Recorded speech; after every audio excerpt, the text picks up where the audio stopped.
안녕하세요. 별난독서 문화체험장 입문 강좌의 명로진입니다. 오늘은 여러분에게 언어는 인격이다 라는 주제로 말씀을 드릴게요. 제가 오늘 드리고 싶은 말씀의 소재는 여러분들이 좋아하는 드라마입니다. 드라마 속에 나오는 주인공들이 어떤 말을 하고 어떤 대화를 하고 어떤 반응을 보였는지 여러분들과 함께 얘기 나누면서 우리가 일상생활에서 어떻게 언어를 사용해야 하고 어떤 대화를 해야 좀 사랑받을 수 있는지 그런 것에 대해서 함께 얘기를 나눠보려고 합니다. 여러분, 얼마 전에 방송됐던 동백꽃 필 무렵이라는 드라마를 혹시 아시나요? 그 동백이라는 여자 주인공이 나옵니다. 보통 우리가 드라마 하면은 가장 많은 테마 중에 하나가 신데렐라 이야기입니다. 이 신데렐라 이야기라는 게 뭐냐면 어떤 여자 주인공이 있어요. 이 여자 주인공이 백마탄 왕자를 만나는 거죠. 그래서 그 왕자의 사랑을 받고 그 왕자와 춤을 추고 그 왕자가 건넨 유리구두를 신고 신분이 상승해서 행복한 삶을 산다. 이게 그동안 나왔던 많은 영화와 드라마의 메인 테마 중에 하나였습니다. 그러니까 신데렐라 테마가 여자 주인공의 운명을 바꾸는 내용이 많았던 거죠. 그런데 그러다 보니까 한 가지 문제점이 생깁니다. 뭐냐? 어쨌든 누군가를 만나야 되는 거예요. 백마탄 왕자를 만나야 되는 거죠. 재력도 있고 멋지고 가문도 좋은 그런 누군가를 만나야지 여자의 운명이 바뀝니다. 물론 그렇게 해서 잘 되는 경우도 있고 행복한 경우도 있지만 세상의 삶이라는 게 어떻습니까, 여러분? 누군가 내 운명을 좋게 만들 수 있으면 누군가 내 운명을 나쁘게도 만들 수 있는 겁니다. 고대 그리스의 철학자들은 이런 얘기를 했습니다. 너무 부자하고 결혼하지도 말고 너무 가난한 사람하고도 결혼하지 말아라. 자기와 비슷한 사람을 만나야 행복하다. 왜? 너무 부자와 결혼하면은 자칫하면 내가 노예나 하인처럼 취급받을 수가 있습니다. 그건 분명한 사실입니다. 우리나라에서도 재벌 2세하고 결혼한 그 남자들, 일반인 남자들이 얼마나 구박받는데요. 예. 막 부인이 막 소리 지르고 그래도 꼼짝 못해요. 안 그렇겠습니까? 예?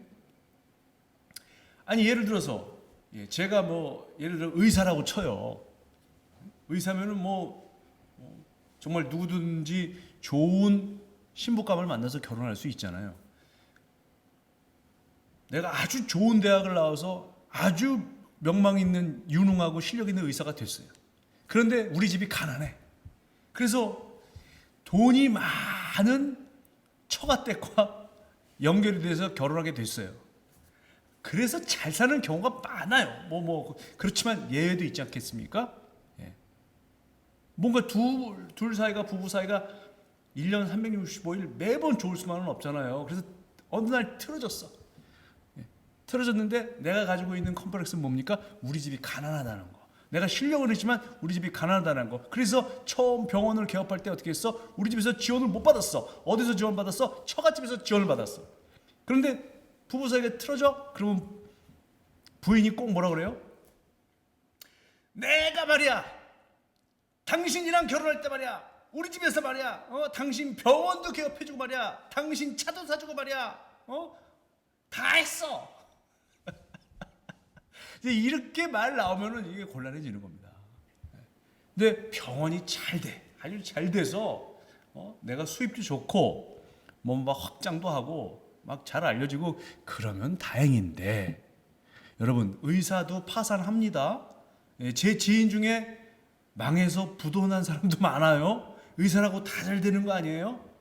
만약에 병원이 막 안 돼, 뭐 무슨 이유인지 모르지만 뭐 환자도 잘 안 오고 그 아주 비싼 대출을 받고 빚을 받아가지고 마련해 놓은 그 장비, 이게 의료 장비가 얼마나 비싼데요. 뭐 몇 억씩 하니까 한꺼번에 사지를 못하고 항상 렌트를 하고 대출을 받아서 사는 거예요. 그 대출비도 못 갚고 막 병원 임대료도 못 갚고, 그래서 망하는 병원도 있다 없다 있어요.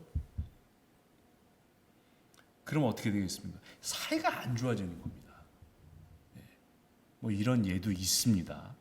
그래서 어쨌든 이 신데렐라 테마로 이루어진 드라마와 영화가 우리나라뿐만 아니라 뭐 일본, 중국, 헐리우드 많습니다. 많은데 제가 왜 동백꽃 필무렵을 말씀드리냐면, 이 동백꽃 필무렵에 나오는 여자 주인공 동백이는 그런 것과 무관한 여자 주인공입니다. 왜?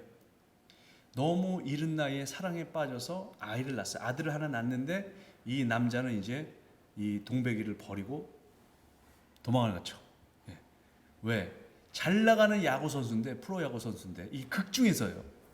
프로야구 선수인데 동백이를 버리고 부잣집 여자를 만나서 결혼을 해버립니다. 그리고 동백이는 이 아들을 혼자 낳아서 키우는 거죠. 그러니까 편모가 된 거죠. 싱글맘입니다. 혼자서 아기를 키우는 그런 어려운 생활. 그런데 이 동백이 자체도, 동백이네 집안이 썩 좋지가 않아요. 아버지는 또 일찍 돌아가시고, 어머니는 동백이가 7살 때 동백이를 버리고 또 떠났어. 그러니까 천혜고아예요. 천혜고아인 상황에서 돈도 없고 백도 없고 그야말로 아주 흙수저로 태어났는데, 극 중에 보면은 자기는 흙수저도 아니다라고 얘기를 합니다. 왜? 흙수저로 태어난 사람은 흙수저에도 있지만 자기는 수저도 없었다. 그러니까 아주 열악하고 가난한 환경에서 자기 힘으로 자라서 어떤 조그만 마을에, 아니 조그만 시에, 이제 극 중에 나오는 뭐 웅산이라는 시인데, 가상의 시입니다만, 그곳에 가서 조그만 식당을 합니다. 그러면서 어렵게 아이를 키워요. 이런 여주인공입니다. 그런데 중요한 거는 이 여주인공이 자기의 힘으로 자기의 삶을 산다는 거죠. 누가 갑자기 나타나서 내 삶을 바꿔주고, 누가 갑자기 나한테 돈을 많이 주고, 백마탄 왕자가 나타나서 나를 행복하게 해주겠다라는 기대는 아예 안 합니다. 그것이 바로 바람직하고 독립적인 여성의 삶의 모습 아니겠습니까? 그래서 저는 동백이를 높이 평가하는 겁니다. 사람은 주체적으로 살아야 됩니다. 그래서 아무리 내가 자식을 사랑하고, 저도 뭐 자식이 있습니다. 이제 성인이 된 자식이 있습니다만, 아무리 내가 우리 아들, 우리 딸을 아끼고 내 품에 품고 싶어도 성인이 됐으면 내보내는 것이 도리고요. 그리고 내가 자식 입장에서는 성인이 됐으면 부모가 아무리 많은 지원을 하고 아무리 많이 도와주고 싶어도, 기꺼이 그렇게 한다고 해도 어느 시점에는 어머님 아버님 감사합니다. 근데 저는 이제 그동안 키워주신 것만으로도 충분합니다. 이제 홀로 서겠습니다 하면서 집을 박차고 나가서 정말 원룸이라도 얻어서 살 수 있어야 되는 겁니다. 저는 그렇게 생각을 합니다. 부부 사이도 마찬가지입니다. 남녀 사이도 마찬가지입니다. 한 사람이 다른 한 사람에게, 뭐 남녀 사이가 아니라 사랑하는 사람 사이에는 한 사람이 너무 다른 사람에게 종속이 되어 있거나 너무 다른 사람에게 의존해서는 바람직한 관계가 안 된다고 저는 생각을 합니다. 얼마 전에 그 여배우와 남배우 사이에서도 그런 일이 있지 않았습니까? 심리학 용어로 가스라이팅이라고 하는데요. 가스라이팅. 무슨 얘기냐면, 어떤 한 사람이 다른 한 사람을 심리적으로 완전히 지배를 하는 상황. 그래서 내가 시키는 일을 다 하는 상황. 그런 상황에서 어떻게 두 사람이 대등하게 좋아하고 사랑할 수가 있겠습니까? 서론이 길었습니다만, 이 동백꽃 필무렵에 나오는 여주인공 동백이가 그러면 어떤 언어 생활을 하는지 한번 돌아보도록 하겠습니다. 동백이의 독립적인 생활, 아주 바람직한 삶의 자세는 그의 언어 생활에서 나옵니다. 첫 번째, 동백이가 아까 제가 말씀드렸지만 뭐 드라마를 보신 분도 아시겠죠? 조그만 식당을 합니다. 그 식당을 하는데 전문이 뭐냐면 돼지고기 두루치기예요. 물론 뭐 다른 다양한 이제 메뉴도 있습니다만 그러다 보니까 술도 물론 팝니다. 네. 술집은 아니에요. 식당인데 술도 팔아요. 그런데 그 식당에 건물주가 있어요. 이 건물주가 규태라는 사람인데 배우는 오정세 씨입니다.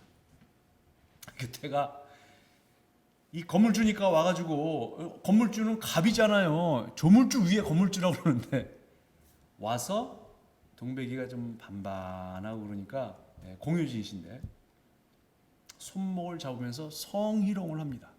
그러면 안 돼. 아무리 건물주라고 해도 그러면 됩니까? 안 돼. 큰일 나요. 그런데 여기서 동백이가 건물주인 규태한테 뭐라고 얘기하냐면 손을 딱 치면서 저 가격표에 내 손 잡는 값은 없어요 하고 갑니다. 물론 우리가 거기서 강경하게 대응을 할 수도 있고 뭐 고발할 수도 있고 그럴 수도 있습니다만은 또 그러다 보면은 이 가게 어렵게 만들어 놓은 거 옮겨야 되잖아요, 가게를. 이게 또 골치 아픈 일이 많으니까 한 번 참는 겁니다. 그래서 다행히 이 규태라는 사람이 알아듣고 그다음부터 이제 더 심하게 안 하는데 다행이죠. 거기서 더 심하게 했으면은 동백의 성격으로 큰일 났을 텐데 다행히 거기서 그칩니다. 두 번째, 돈 문제로 절박할 때 동백이가 이런 얘기를 합니다. 아까도 제가 말씀드렸지만 동백이 대사예요. 흙수저니 금수저니 그것도 다 있는 애들 얘기고 나같이 아예 숟가락 하나를 못 쥐고 사는 애들은 꽁으로 들어오는 밥 한 술이 없다. 참 절실한 심정을 잘 나타냈네요. 세 번째는 이제 우리가 보통 그 웅산이라는 조그만 소도시인데 거기 아는 사람 없어요. 사고무친인데 가서 처음으로 시장터에 식당을 엽니다. 그러니까 누가 오겠습니까? 손님들이 남자 손님들이 이렇게 한 명, 두 명씩 오는데 그 손님들이 누구냐면 그 시장에서 장사하는 분들의 남편들이에요. 그러니까 이 시장에서 장사를 하는 터줏대감 아주머니들이 좋아할까요? 싫어할까요? 싫어하죠. 싫어합니다. 그래서 막 욕도 하고 뒤에서 뒷담화도 하고 어디서 저런 잡부 같은 XX가 들어와서 우리 여기 이 웅산 남자들 다 홀린다고 이런 오해를 처음에는 받습니다. 그리고 아이의 이제 이 아이가 초등학생인데요. 아이의 생부가 찾아와요. 왜냐? 자기가 이제 아이를 맡아서 다시 기르고 싶다 이거예요. 자기가 이제는 좀 안정적인 생활을 하고 있으니까. 그렇지만 동백이는 그것을 용납하지 않죠. 뭐 13년 만에 찾아와가지고 자기가 생부라고 주장하면서 아이가 잘 컸다는 둥, 이제는 내가 뭐 뒷바라지 잘하겠다는 둥, 씨알이 안 먹히는 소리를 합니다. 그런데 보통 우리가 막장 드라마 같으면 여기서 막 욕도 나오고 막 쌍시옷도 나오고 그럴 텐데 동백이는 절대로 욕을 안 합니다. 이게 40부작 드라마거든요. 30분씩 40회를 합디다. 그런데 동백이가 정말 화가 날 때가 한 번 있었어요. 그게 언제냐면 자기 밑에서 일했던 같은 이제 식당을 혼자 할 수 없으니까 향미라는 여성이 있습니다. 손담비 씨인데 향미라는 이 여성과 같이 일을 하면서 고락을 같이 하고 또 서로 마음을 열게 됐어요. 그래서 언니 동생처럼 지내는데 이 향미가 빚을 지고 사실은 도망을 치던 상황이었습니다. 그래서 이 빚을 받아내기 위해서 건달, 조폭이 찾아와요. 그래서 향미를 막 괴롭힙니다. 그럴 때 동백꽃 필 무렵이라는 드라마 전체를 통해서 가장 폭력적인 장면이 등장합니다. 뭐냐? 동백이가 프라이팬으로 이 건달의 뒤통수를 내리칩니다. 그리고 동백꽃 필 무렵 전체에 걸쳐서 동백이가 한 가장 심한 욕이 등장합니다. 이렇게 얘기합니다. 나도 화날 때 있어 이씨. 요까지. 두 글자도 아니고 화날 때 있어 씨. 에이 씨 하고 또 뭐가 들어가지가 않고 그냥 씨에서 끝나요. 야, 제가 이 작가 선생님을 굉장히 존경하게 됐어. 만나본 적은 없지만. 왜냐? 이 드라마를 쓴 작가분은 알고 있었던 거예요. 인간은 언어에 의해서 좌우가 된다는 거. 우리가 생활할 때 언어가 우리를 굉장히 좌우를 많이 합니다. 그래서 부부가 아무리 사이가 좋아도 말이죠. 아무리 금술이 좋아도 이 말 한마디 때문에 마음에 상처를 입고 말 한마디 때문에 빈정이 상하고 말 한마디 때문에 이혼하게 되는 경우가 굉장히 많습니다. 제가 아까도 예를 들어드렸지만 실제로 뭐 동영상이 막 나돌고 그런 적도 있어요. 어떤 부부 사이에 부부 싸움 장면. 근데 여자가 막 화가 나서 막 남편한테 그냥 큰 소리로 막 욕을 하는 거예요. 근데 그 동영상이 이렇게 이제 누구라고는 말씀드릴 수 없는 어떤 부부의 얘기인데 왜 그 동영상이 돌아다니게 됐는지는 또 모르겠습니다만은 집은 엄청 잘 살아요. 이렇게 싹 스치는데 막 거실하고 식당하고 너무너무 멀고 막 100평이 넘는 집안인데 싸워. 부인이 막 남편한테 욕을 해요. 막 쌍쇼 섞으면서 이씨, 응? 네가 나한테 해준 게 뭐 있다고? 근데 그거를 걸핏하면 그렇게 싸우는 거니까 남편이 못 견디죠. 여자만 그런 겁니까? 남편이 그러니까 남자가 여자에게 하는 이런 폭력과 폭언은 더 많아요. 조사에 의하면 그러니까 남편이 부인에게 폭언과 폭력을 행사하는 경우가 부인이 남편에게 폭언과 폭행을 행사하는 경우에 4배 정도 된다고 해요. 그러니까 우리 남자들은 참 반성을 해야 되고 절대 그런 일을 일으켜선 안 되겠죠. 그런데 폭행이 아니고 폭언만으로도 우리는 마음의 상처를 많이 받게 됩니다. 말 한마디를 굉장히 조심해야 돼요.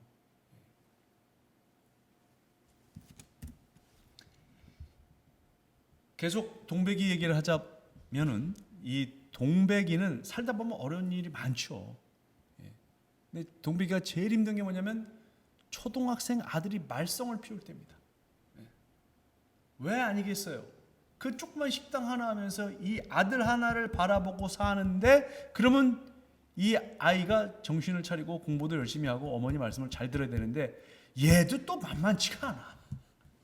얘도 아주 꼴통이야. 말썽을 잘 부려. 그러면 회초리도 때려야 될 텐데 회초리 때리고 이런 장면은 절대로 안 나옵니다. 이게 굉장히 중요한 건데 미국의 심리학자이자 비폭력 대화센터를 설립한 마셜 로전버그라는 사람은 이런 얘기를 했습니다. 폭력은 그것이 언어적인 것이든 신체적인 것이든 그 뿌리에 갈등의 원인을 상대방의 탓으로 돌리는 생각이 있다. 아시겠죠? 어떤 상황이 벌어졌어. 우리가 살다 보면 그 상황이란 건 벌어지게 돼 있어요. 그런데 어떤 사람은 그것을 상대방 탓을 해. 근데 상대방이 이건 내 탓이요 하겠어요? 안 하죠. 인간이라는 것은 자기 보호 본능이 있기 때문에 절대 인정 안 합니다.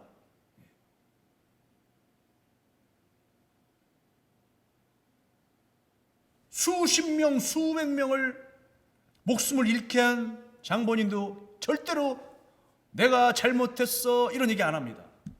그게 인간입니다. 그런데 어떤 상황이 벌어졌을 때 폭력을 쓴다, 폭언을 한다, 그 생각의 기저에는 그 뿌리에는 이건 다 네 탓이야 라는 생각이 있다는 거예요. 마셜 로전버그라는 미국의 심리학자의 말에 의하면.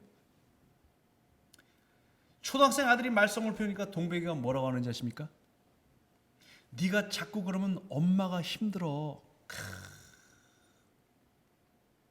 그리고 전 남편이 와서 자꾸 뭐 일을 방해하고 찝쩍거리고 하니까 너 때문에 정신이 번쩍 들고 소나기 피하는 법을 알게 됐어 라고 대꾸를 합니다. 이것은 심리학에서 말하는 아주 중요한 방식인데요. I 메시지라는 겁니다. 대화를 할 때 I, 나를 뜻하는 I를 내세워서 얘기를 하면 된다는 거죠. 특히 우리가 아이를 양육할 때 보통 우리의 반응은 어떠냐? 아이가 말썽을 부린다. 너 왜 이렇게 말썽이니? 너 그래서 커서 뭐가 될래? 너는 왜 이렇게 아빠를 닮으니? 너 유 메시지잖아요. 보통 우리는 유 메시지를 자주 사용을 합니다. 부부 사이에서도 그렇죠. 예를 들어서 뭐 어디서 옷을 구매를 했는데 그 옷이 쇼핑몰에서 볼 때는 굉장히 멋있었는데 몇십만 원짜리야 사서 입어보니까 영 아닌 거죠. 뭐 이건 아주 가벼운 경우야. 뭐 돈을 뭐 어디다 투자를 했는데 개주가 돈 갖고 날렸어. 뭐 수익률 20%라는데 너 그거 보니까 사기를 당했어. 이러면 우리가 유 메시지를 자주 합니다. 딱 발짝 딱. 당신이 그렇지 뭐. 이게 유 메시지입니다. 그럼 I 메시지는 어떻게 하는 것인가? I 메시지는 상대방을 언급을 안 하면서 이 상황에 대한 나의 감정을 드러내는 겁니다. 애가 뭘 잘못했다? 네가 그러면 아빠는 참 힘들다. 네가 그러면은 아빠는 참 마음이 아프다. 고통스럽다. 그러면 다 알아듣습니다. 만약에 아내나 남편에게 얘기를 할 때 아내나 남편이 잘못을 하죠. 왜 잘못 안 합니까? 우리가 잘못하듯이 똑같이 합니다. 그럴 때는 어떻게 해요? 당신이 그러면 난 참 곤란해. 이게 I 메시지입니다. 그런데 이 동백이가 드디어 사랑하는 사람을 만납니다. 용식이를 만나죠. 강하늘씨를 만납니다. 그때 이런 얘기를 합니다. 이 사람이 나를 고개 들게 하니까 내가 뭐라도 된 것 같다. 내가 I 메시지죠. 그래서 이 동백꽃 필 무렵이라는 드라마를 보고 저는 이런 생각을 했습니다. 네가 아프기보다는 차라리 내가 아프고 말 것. 네가 못 사느니 차라리 내가 안 살고 말 것. 너희의 유를 위해 나는 무가 될 것. 이것이 우주의 애정 원리다. 좋은 말이네요. 네. 자, 제가 이 말을 쓴 이유는 여러분들이 잘 아시는 드라마에서 따온 말입니다. 여러분들이 잘 아시는 드라마 중에 하나가 다모라는 드라마가 있었죠? 이 얘기는 잠깐 조금 있다가 다시 해드리겠습니다. 먼저 행복이 뭘까에 대한 얘기를 먼저 해드립니다. 유행했던 드라마 중에 스카이캐슬이라는 드라마가 있지 않습니까? 이 스카이캐슬에 나오는 학부모들은 다 아이들을 인류대학에 보내기 위해서 애씁니다. 그게 그 부모들의 일상의 목적이죠. 우리나라의 부모들 대부분 그렇지 않습니까? 아니라고 하는 분들은 아마 그렇게 많지 않을 겁니다. 그런데 이 스카이캐슬이라는 드라마에 나오는 승혜라는 인물은 딸이 셀인데 셀이가 하버드 대학에 입학했다고 알고 있습니다. 근데 하버드 대학에 입학한 것이 아니었죠. 왜? 셀이라는 이 딸이 자기 부모님한테 실망을 안 시켜주기 위해서 거짓말을 한 겁니다. 합격 통보가 왔다고 거짓말을 한 겁니다. 부모는 그대로 믿고 있었지만 나중에 그것이 사실이 아닌 것으로 밝혀지죠. 그러자 이 엄마인 승혜는 울면서 이렇게 얘기를 합니다. 내 꿈 다 포기하고 살았는데 내 인생이 빈 껍데기 같아요. 이렇게 허무할 수가 없어요. 왜? 자식을 위해서 모든 걸 다 했기 때문에 자기가 하고 싶은 것도 못하고 자기 시간을 쪼개가면서 딸만을 위해서 애썼는데 딸이 하버드대에 입학 못했어. 사실 좀 과장되기도 했어요. 아니 하버드대 입학 안 한다고 못한다고 뭐 인생이 끝나는 것도 아니고 말이죠. 예. 근데 이 사람들은 꼭 하버드대 입학해야 되나 봐. 자, 이 스카이캐슬이라는 드라마를 보면서 저는 참 모순을 많이 느꼈습니다. 예. 뭐냐? 행복하게 살기 위해서 불행하게 살아야 돼. 두 번째, 부모가 웃기 위해서 아이들은 울어야 돼. 세 번째, 남의 희망을 위해 나는 절망해야 돼. 네 번째, 평생 타자의 욕망이 자아의 욕망인 줄 알고 착각하고 산다. 무슨 얘기냐면 자식은 물론이고 나마저 뭐 때문에 사는지 몰라요. 이게 스카이캐슬에 사는 사람들의 모습입니다. 헐리우드 영화 중에 이런 영화가 있었습니다. 주디 갈란드라는 아주 유명한 미국의 가수가 있었습니다. 영화 배우이자 가수죠. 누구냐면 말이죠, 오즈의 마법사에 나왔던 그 힙장한 소녀, 그 소녀가 불렀던 대표곡이 뭔지 아십니까? 바로 무지개 너머입니다. 오버 더 레인보우. Somewhere over the rainbow there will be 하는 그런 노래가 있어요. 이 노래 하나로 히트를 쳐가지고 이 주디 갈란드는 그 이후 30년 동안 그 노래를 먹고 살아요. 그런데 너무 어려서부터 영화에 출연을 하다 보니까 그때는 뭐 52시간 규정, 아동 보호 규정도 없었어요. 그러니까 매일 밤새서 촬영을 하는 거예요. 그러니까 이 아이가 어떻게 됩니까? 밤에 잠을 못 자요. 그러니까 잠을 못 자니까 어떻게 해요? 수면제를 먹입니다. 어린아이한테.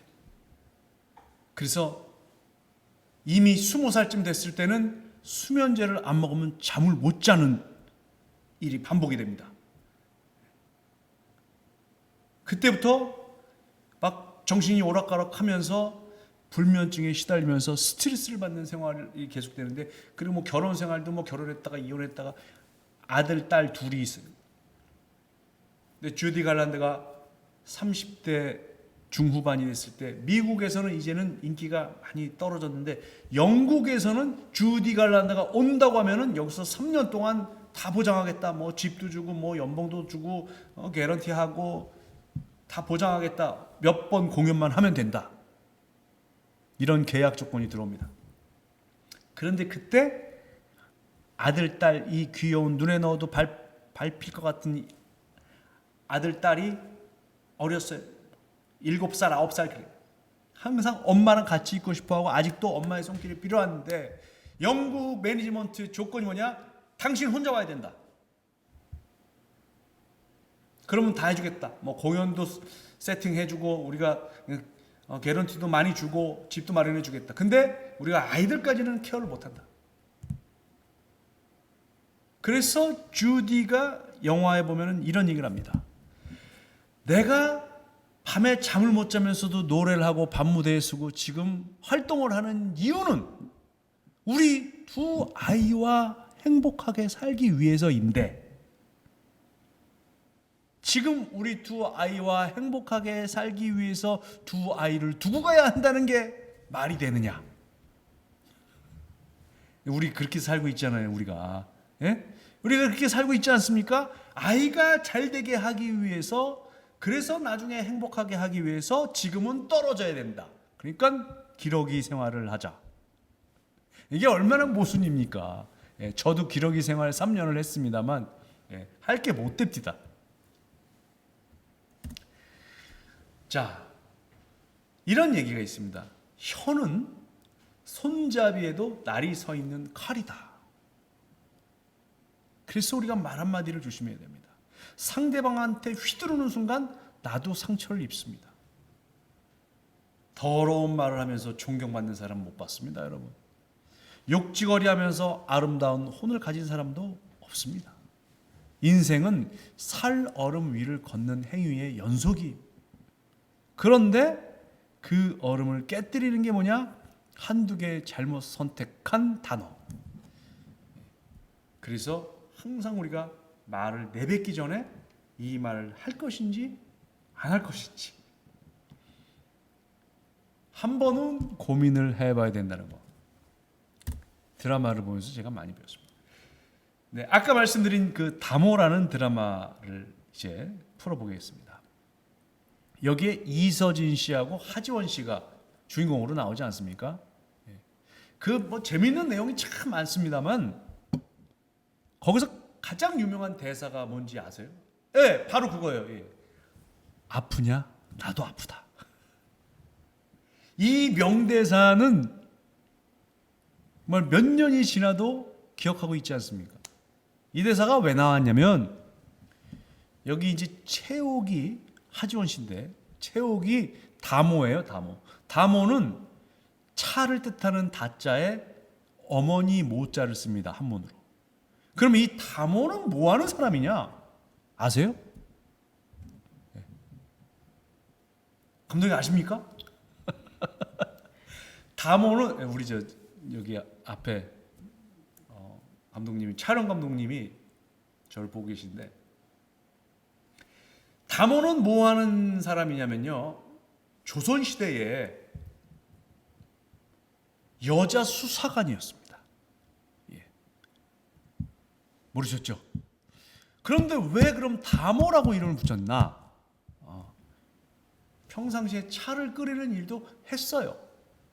그런데 그 관청에서 포도청에서 차 끓이는 일도 했지만 비공식적으로는 여자 수사관으로서 활동을 했습니다. 예, 그래서 사실 뭐 칼도 쓰고 그리고 이제 남자 그 포도청의 관리들하고 같이 어울려서 수사도 하고 그랬어요. 그럼 왜 여자 수사관이 필요할까? 예를 들어서 살인 사건을 수사를 한다. 예, 그러면 남자만 죽는 거 아니잖아요. 예? 여자도 죽잖아요.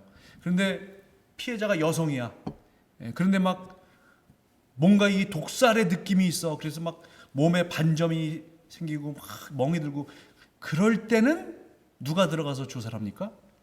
여자 수사관들, 즉 담원들이 들어가서 이렇게 여성의 그 몸도 검사도 하고 조사도 하고 뭐 해부도 하고 그랬다는 겁니다. 그래서 담호가 필요했고 여자 수사관들이 실제로 활약을 했다고 그래요. 그런데 이 포도청끼리 격구 시합을 합니다.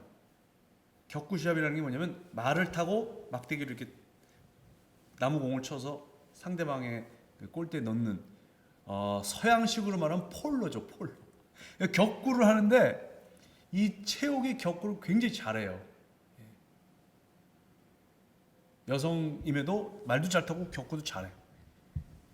지소연 같은 그런 축구 선수 같은 뛰어난 격구 선수였는데 격구를 잘하니까 상대 팀의 이 수사관이 그러니까 포도청 관리가 셈이 났어요. 셈이 나가지고 시비를 걸어서 여자는 원래 격구를 하면 안 되는데 네가 격구를 해서 공을 넣는다는 건 무효다. 뭐 이런 식으로 막 시비를 걸고 뭐 그래서 서로 싸움이 나고 그런 과정에서 채옥이 상처를 입어요. 그 상대방 관리의 칼에 어깨가 이렇게 찢기는 상처를 입게 됩니다. 그래서 그걸 보고 이서진이 거기에 약을 발라주면서 달빛 아래 벚꽃이 탁 나있는데 약을 탁 발라주면서 아프냐? 나도 아프다. 이 대사를 하는 거예요. 그냥 저도 그거 보면서 막 마음이 막 녹더라고요. 이것이 사랑이죠. 예, 이것이 공감이고 바로 이것이 소통입니다. 왜? 당신이 아플 때 나도 아픈 거. 이게 사랑 아닙니까? 너는 아프거나 말거나 이러면 사랑이 아니고요. 이것이 공감 아니겠습니까? 상대방의 아픔을 아는 것. 그래서 송나라의 아주 유명한 유학자 정의천이라는 분은 상대방의 아픔에 대해서 공감하지 못하는 마비된 증세를 불인이라고 했어요. 안이불자에 어지린자를 써서 왜 공자님은 맨날 인한 사람이다 이렇게 얘기를 했잖아요. 그래서 상대방의 아픔에 공감을 못하는 것이 바로 불인이다. 상대방의 고통을 못 느끼는 것은 마비다. 이런 얘기를 했습니다. 자, 이 담호에 보면은 담호의 이제 채옥이 아주 죽을 위기에 처합니다. 그때 윤이 채옥을 얻고 찾아가죠. 누구를? 스승 무월대사를 찾아갑니다. 그런데 이 무월대사가 막 고치다가 안 되니까 요즘 웃기는 건데 윤한테 장풍을 쏘라 그래요. 이 정수리에 장풍을 쏴라. 근데 그게 뭐냐면 보통 적에게 필살기로 쓰는 그런 무술의 기법인데 천지간에 장풍을 쏴라. 그러니까 윤희 이서진이 깜짝 놀라죠. 아니 스승님, 그러면 최옥이가 죽을 텐데요. 근데 무월대사가 소문 만지면서 뭐라고 하는지 아십니까? 살겠다는 생각을 버려라. 살리려면 반드시 죽여야 한다. 이야, 얼마나 대사가 멋집니까? 살리려면 죽여야 한다. 그래서 충몽 이순신 장군이 뭐라고 그랬습니까? 예? 살고자 하는 자는 죽을 것이요, 죽겠다는 마음으로 나가면 산다. 예. 사즉생이라고 말씀을 하지 않으셨습니까? 자, 이제는 아주 명작 사극 대장금으로 넘어갑니다. 네. 제가 이렇게 드라마를 소개해드리는 이유는 이 드라마 속에 나와 있는 대사와 대화 속에서 우리가 좀 소통의 어떤 아이디어를 얻을 수 있지 않을까 해서 말씀을 드리는 겁니다. 대장금 대단하죠? 예? 여주인공 이영애 씨 아니었어요? 그런데 제가 한 20년 전에 모 방송국 분장실에 아침에 들어갔는데 거기 어떤 여배우가 이렇게 탁 분장을 하려고 앉아 있더라고요. 쌩얼로. 제가 들어가서 이제 인사를 해야 되니까 안녕하세요 하는데 싹 돌아보는데 이영애 씨야.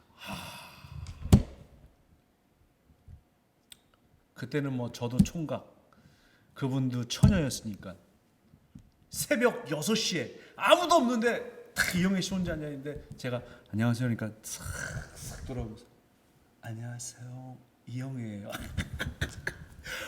근데 한 10분 정도 뭔가 얘기를 한 것 같아요.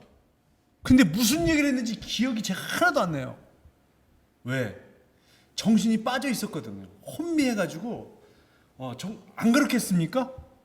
이영애 씨가 그러셨어요. 그러셨구나. 이러는데 무슨 말로 뭘 주제로 얘기를 했는지 기억이 나냐고요. 안 나지. 안 나요. CF 하듯이 대사를 하시더라고. 그래서 뭐 인사하고 이제 헤어진 거는 기억나는데 이렇게 눈앞에서 탁 정말 실물로 뵀던 게 처음이자 마지막인데 아니 뭐 다른 그런 행사나 이런 데서는 봤지만 어떻게 이렇게 딱 1대1로 얘기를 했는데 그 대화 내용이 기억이 안 난다는 거. 정신이 딴 데가 있었죠. 여신을 눈앞에서 보는 것 같은 느낌이었기 때문에. 자, 이제 이영애 씨가 대장금에 나와서 참 연기도 잘하시고 훌륭하게 연기를 소화를 했는데 극 중에 이 장금이의 주장은 딱 하나죠. 뭡니까? 병을 약으로 고치는 건 뭐다? 하수. 의원이 와서 고치는 건 중수. 상수는 뭐예요? 병은 음식으로 고쳐라. 이게 장금이의 주장입니다. 이거는 현대의학에서 또 인정하는 거예요. 병은 음식으로 고치는 거예요. 물론 약도 있고 저 병원도 가야 되지만 폐가 아파가지고 백날 병원에 가면 뭐 맨날 담배 피는데 안 되는 거예요. 내가 지금 간경화 걸릴 것 같아. 간이 많이 망가져서 지방간이 막 이렇게 부었어. 근데 맨날 소주 먹고 맥주 먹고 술 마셔. 돼요? 안 돼요.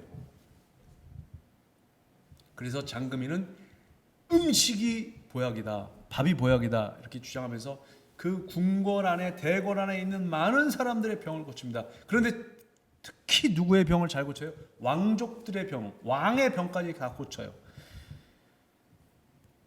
그래서 나중에는 대왕 대비가 장금이한테 너는 앞으로 계속 궁에 머물면서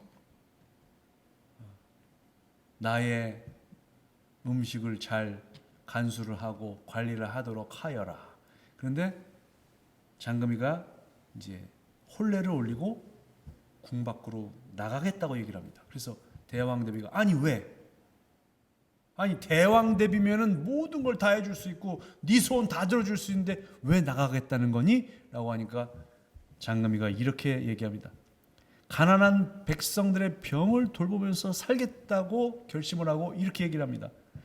소녀는 선대왕 마마의 성은을 입었습니다. 대비의 성은까지 입는 것은 죄악입니다. 궁 밖에 나가보니 모르는 병이 너무 많았습니다. 비록 내 힘은 미약하나마 도움이 되는 백성들에게 가고 싶습니다.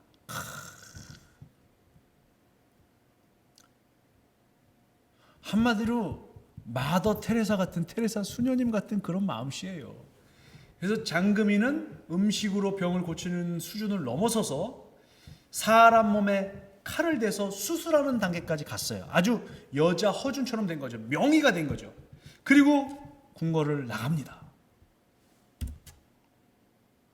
나가서 가난한 사람들을 돌보고 병을 고쳐주면서 정말 성스러운 일생을 살게 된다는 것이 그 대장금의 마지막 장면입니다. 자, 이제 오늘의 마지막 드라마 발리에서 생긴 일로 넘어갑니다. 발리에서 생긴 일을 보면요 복잡해요. 여기에 이제 2명의 남자 2명의 여자 주인공이 등장하는데 남녀 2명씩. 이 발리에서 생긴 일이 지금부터 한 20년 전에 나온 드라마입니다. 그러니까 지금 이 강의를 들으시는 분들의 연령대가 어떻게 될지는 모르겠습니다만 아마 30대 정도만 되시는 분들도 다 이 발리에서 생긴 일을 보셨을 거예요. 굉장히 충격적인 그런 드라마였습니다. 우리나라에서 역대 드라마 내가 제일 좋아하고 기억나는 드라마가 뭐냐 조사를 하면 항상 1, 2, 3위 안에 들어가는 드라마가 발리에서 생긴 일이에요. 자, 여기 조인성이 나옵니다. 야, 조인성 씨가 이 드라마 찍을 때 23살이었어요. 심지어 이제 20대 간 넘고 군대 막 갔다 온 파릇파릇한 그런 또래 나이에 이 드라마를 찍은 건데 사실 연기를 잘했어요. 여기서 재민이라는 재벌 3세로 나옵니다. 2세가 아니라 3세예요. 3세인데 망나니죠. 뭐 돈이 많으니까 이제 물려받은 것도 많고 맨날 놀아도 돈이 있으니까 왜 안 놀겠어? 나라도 놀겠다. 근데 재벌 3세인데 약혼녀가 있죠. 누구냐면 영주예요. 박예진 씨. 그런데 재민이네도 부자지만 영주네는 더 부자예요. 재민이네보다 몇 배나 더 재벌이에요. 그래서 이 둘은 약간 전략적으로 묶여 있는 관계죠. 약혼한 사이고 이제 결혼만 하면 돼. 그런데 발리로 놀러 가요. 놀러 가서 거기서 가이드를 했던 여성이 수정이라는 하지원 씨예요. 근데 이 회사의 발리 지사에 근무한 사람이 이눅이라는 친구예요. 소지섭. 그러니까 이 4명이 발리를 돌아다니면서 뭐 이런저런 뭐 놀기도 하고 뭐 서로 뭐 재밌게 지내기도 하면서 얽히고 설키는데 원래 영주는 대학 때 이눅이랑 서로 애인 사이였어. 사랑하던 사이였어요. 박예진하고 소지섭은 원래 둘이 학교 다닐 때 너무 사랑하는 사이였고 그래서 영주는 박예진은 아직도 조인성과 약혼은 했지만 사랑은 없어. 조인성한테. 자기는 일편 마음속에는 소지섭밖에 없어.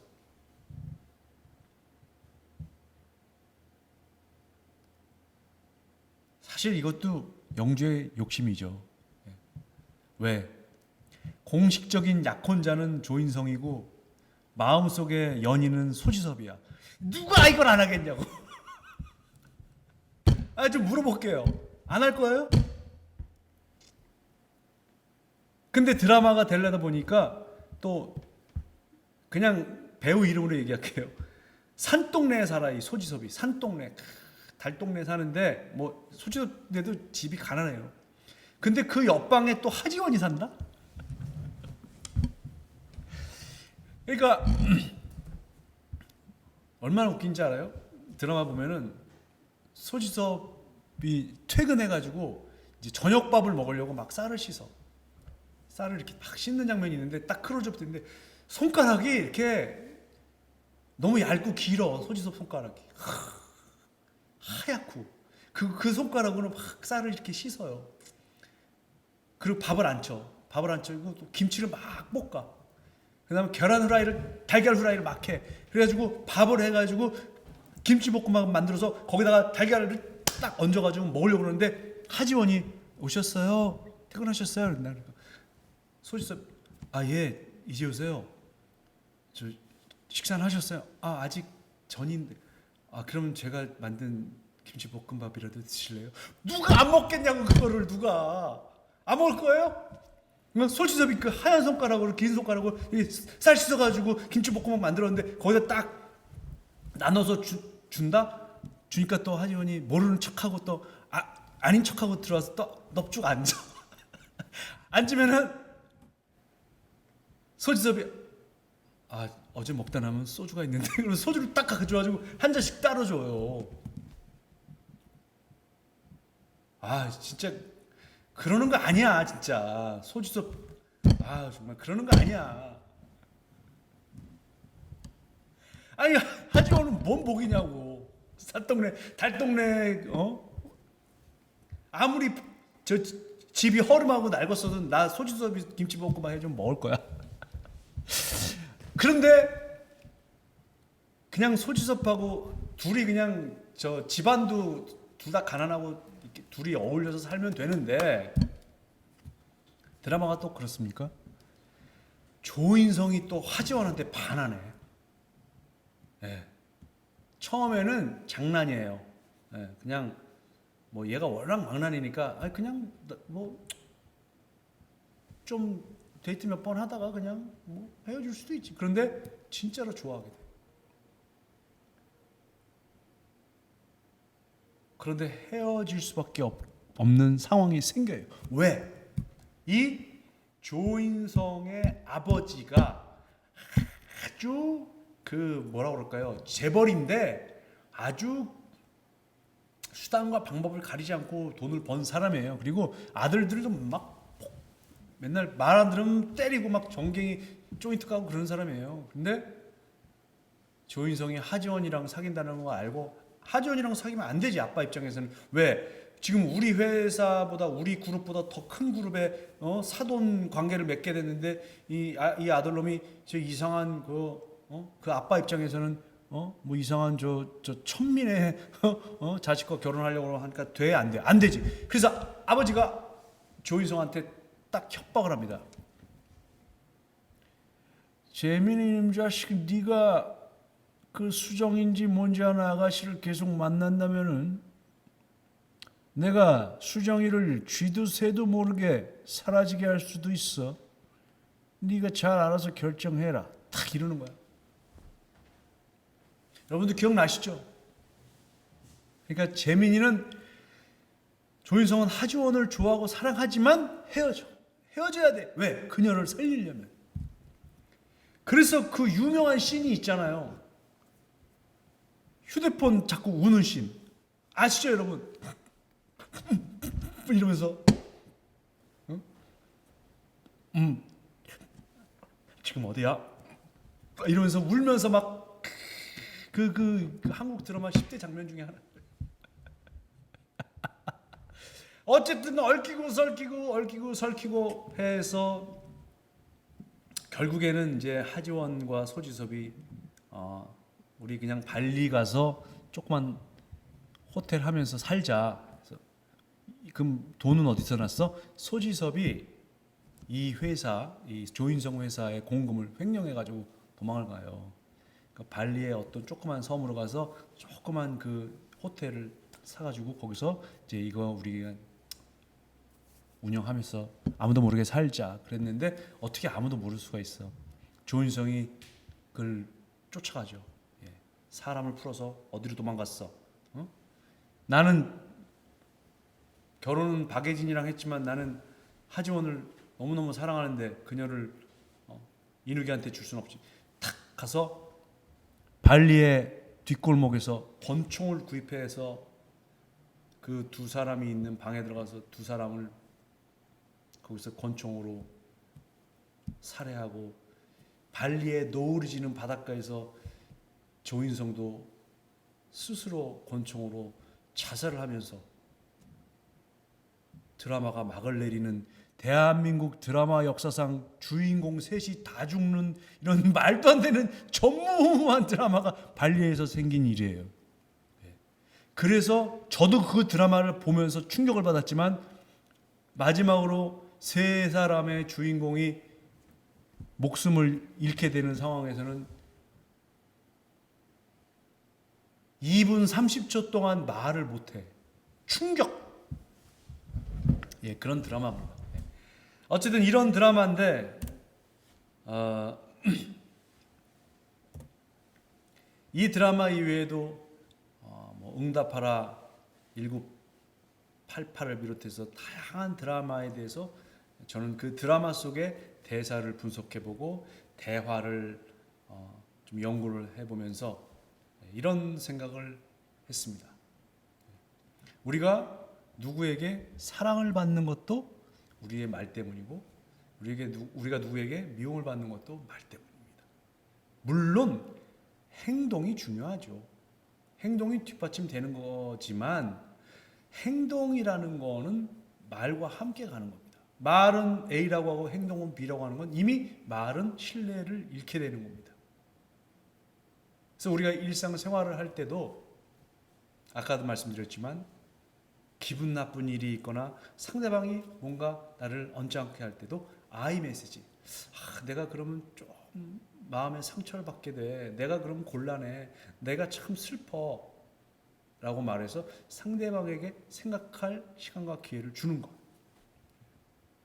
두 번째는 똑같은 단어와 어휘라도 좀 더 부드럽고 좋은 단어를 선택할 것. 세 번째는 아무리 마음이 격해지고 화가 나도 상스럽거나 욕을 한다거나 상대방에게 심한 상처를 주는 말은 되도록 하지 말 것. 만약에 이 세 가지를 우리가 일상생활에서 지킨다면 우리의 관계는 훨씬 좋아질 것이고 우리의 소통은 큰 문제 없이 잘 이루어질 것이라고 생각을 합니다. 그래서 오늘은 드라마를 통해서 본 언어 생활 어떻게 하면 좀 더 잘 소통할 수 있고 좀 더 부드러운 생활을 영위해 나갈 수 있는지에 대해서 말씀을 드렸습니다.